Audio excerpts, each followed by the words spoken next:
Well, Zig and I are just two of many voices, right, that talk about ideas, whether it's financial or social or personal or spiritual. And it's just like reading a dozen books. You probably won't pick like just one to follow. You'll pick up something from one, not from another. Some will appeal to you, not from another. No one person has all the answers. Mm-hmm.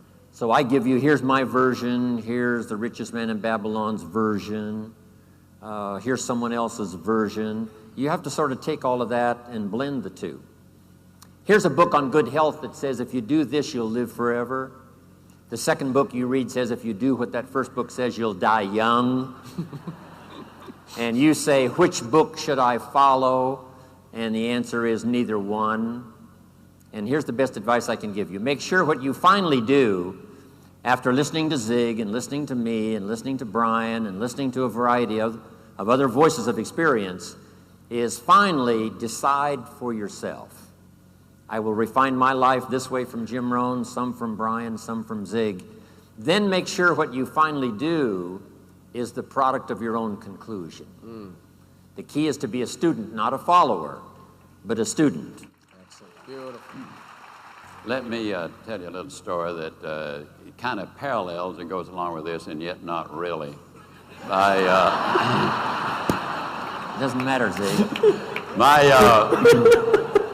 You're going to get paid anyway. My first 2.5 years in the sales business, cookware, I struggled mightily. That doesn't mean I didn't sell a lot, because I did. I sold my furniture, sold my car. Not too far from the truth. And finally, I went to a meeting, and a man named P.C. Merrill revolutionarily changed my life. He gave me the key, the formula. It had to do with my image.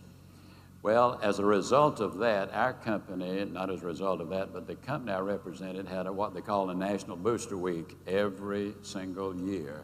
During that week, we'd do no recruiting, no training, no collecting, no nothing, just sell, sell, sell. I sent my wife and baby home to Mississippi, Jackson, Mississippi, because I wanted to really put an all-out effort. I cooked pancakes for breakfast for folks. I made salads at lunch. I had a dinner party in the evening.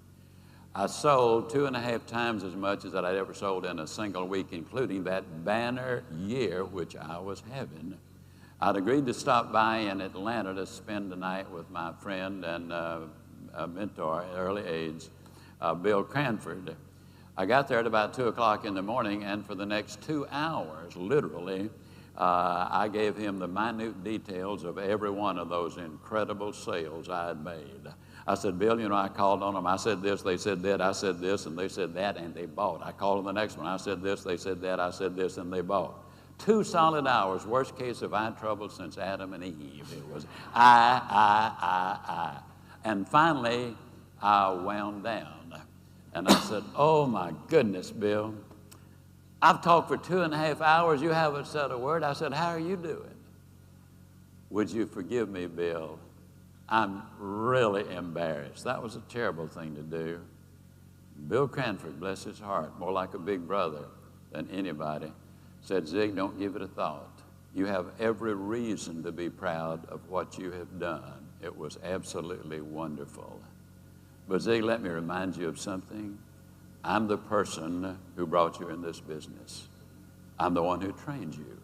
I'm the one who for 2.5 years did those sales meetings every Monday morning that you attended. I'm the one who, when you grew discouraged, I would call you and lift you up. I'm the one who, when you were threatening to quit, I went up and worked the day with you. And Zig, as excited and as proud as you are of what you've done, you will never know joy until you've experienced what I have just experienced. It's what you do for others. That was the genesis, Brian, of you can have everything in life you want if you'll just help enough other people get what they want. I continue to work because things like that. Good stuff.